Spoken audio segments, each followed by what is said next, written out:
सुप्रभात बच्चों।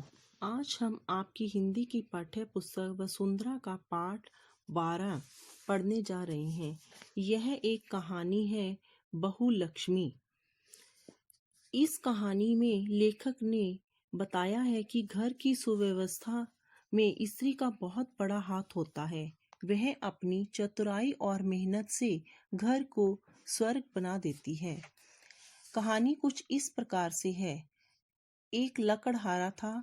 उसके चारों लड़के बड़े आलसी और निकम्मे थे। उन्हें गांव के जमींदार के यहाँ रोज एक एक गट्ठर लकड़ियां देनी पड़ती थी। उनके बदले में उन्हें अनाज मिलता था। वे अपनी सुविधा से रोज अनाज में चने ले आते और अपने अपने चूल्हे पर भूनते और खाकर सो जाते। एक दिन लकड़हारे के पड़ोसी ने उससे कहा, तुम अपने लड़कों का विवाह क्यों नहीं करते? लकड़हारा बोला, अरे घर में यूं ही खाने का ठिकाना नहीं और जितना कमाते हैं उससे गुजारा नहीं होता। लड़कों का विवाह करके बहुओं को क्या खिलाऊंगा? बड़े लड़के के विवाह हुए 5 साल बीत गए, किंतु बहू का गौना नहीं कराया। गौना अर्थात शादी के बाद बहू को पहली बार ससुराल बुलाना। पहले बाल विवाह हुआ करते थे। विवाह के बाद दुल्हन की विदाई उसी समय न करके कुछ साल बाद उसे ससुराल ले जाया जाता था। इस रस्म या रिवाज को गौना कहते हैं। पड़ोसी बोला, तुम्हें बड़ी बहू का गौना अवश्य करा लेना चाहिए। लकड़हारा झुंझला कर बोला, अरे उसका नाम मत लो। जिस महीने लड़के का विवाह हुआ और बहू मेरे घर आई, तभी मेरी घर वाली चल बसी अर्थात उसकी मृत्यु हो गई। सबके समझाने पर लकड़हारे ने अपने बड़े लड़के को बहू को लाने के लिए भेज दिया। लड़का बहू ले आया। बहू ने देखा कि घर के स्थान पर टूटी फूटी झोपड़ी खड़ी है। झोपड़ी में 5 चूल्हे बने थे। घर में कभी झाड़ू का मुंह नहीं देखा था, अर्थात कभी सफाई नहीं हुई थी। घर की हालत देखकर दुल्हन को रोना आ गया, पर उसने अपने भाग्य को नहीं कोसा। वह तुरंत काम में जुट गई। उसने एक चूल्हे को छोड़कर बाकी सारे चूल्हे तोड़ डाले, एक झाड़ू बनाई और घर की सफाई की। शाम को लकड़हारा अपने लड़कों के साथ आया। घर को साफ सुथरा देखा तो खुश हो गया।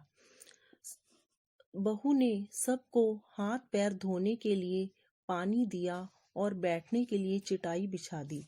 सर्दी के दिन थे, इसलिए उसने उन सब के हाथ पैर सेकने के लिए आग जला दी। फिर वह ससुर से बोली, आप लोग हाथ पैर सेकें, तब तक मैं खाना बनाकर लाती हूँ।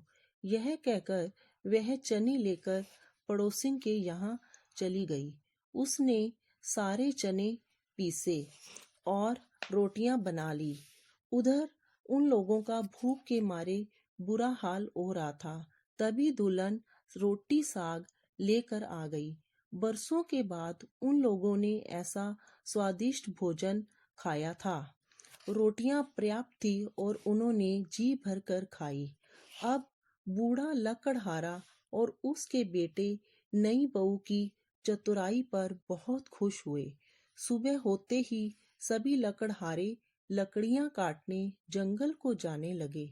बहू ने रात को बची हुई रोटी का एक एक टुकड़ा उनको नाश्ते के लिए दिया।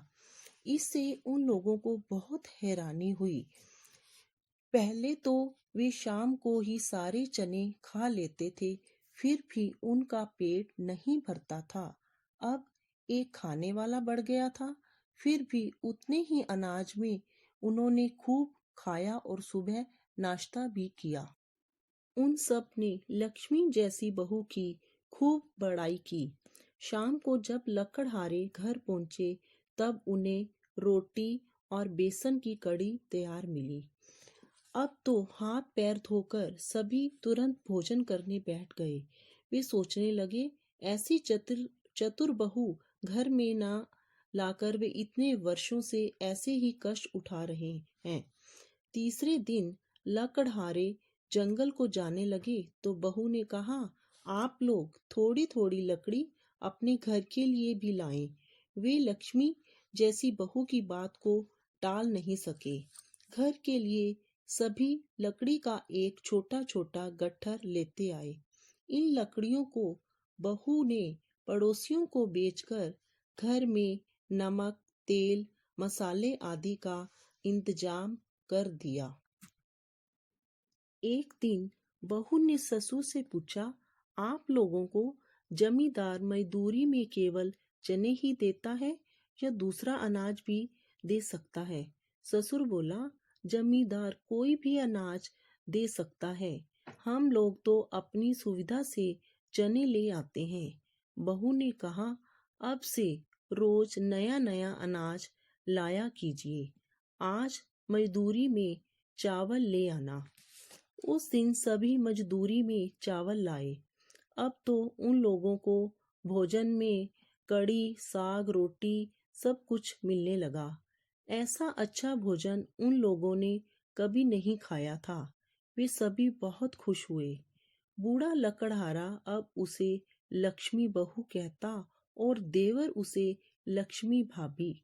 अब लकड़हारे मजदूरी में अनाज बदल बदल कर लाते थे। अब उस घर में गेहूं, चना, दाल आदि सब और गृहस्थी का सारा सामान इकट्ठा होने लगा। बहू रोज के अनाज में से आधा अनाज बचा कर रखती थी। उसने मिट्टी के छोटे छोटे बर्तन बना लिए थे। अब उस झोंपड़ी में रौनक आ गई थी। कुछ महीने बाद बहू ने बूढ़े ससुर का मजदूरी पर जाना बंद कर दिया और गांव में एक छोटी दुकान खुलवा दी। दुकान पर काम चल गया और उनसे अच्छी आय होने लगी। अब गांव में उन लोगों की इज्जत भी बढ़ गई। उन्होंने छोटी मोटी जायदाद अर्थात संपत्ति भी बना ली। अब उनका जीवन आनंदमय हो गया। यह सब बहू लक्ष्मी की चतुराई और मेहनत से ही संभव। इस कहानी से हमें परिश्रम करने, स्त्री को सम्मान देने व आलस्य का त्याग करने की प्रेरणा मिलती है। धन्यवाद। सुप्रभात बच्चों।